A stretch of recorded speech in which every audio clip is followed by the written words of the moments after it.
Hoje é o dia que temos de pedir pela bênção da presença do Senhor. Hoje é o dia que temos de orar pela bênção da presença desse amor.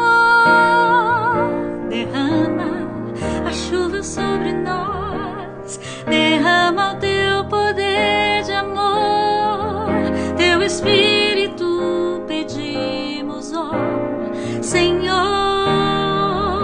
Derrama a chuva sobre nós, derrama o teu poder de amor, teu Espírito envia, ó Senhor.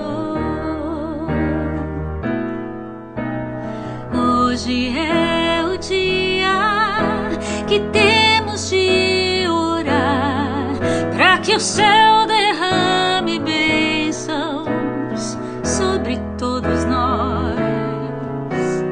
Hoje é o dia que temos de falar que Jesus está bem mais perto de voltar.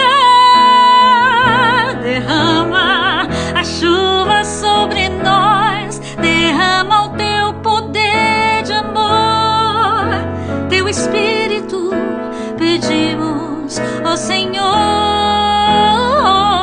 Derrama a chuva sobre nós, derrama o teu poder de amor, teu Espírito envia, ó Senhor.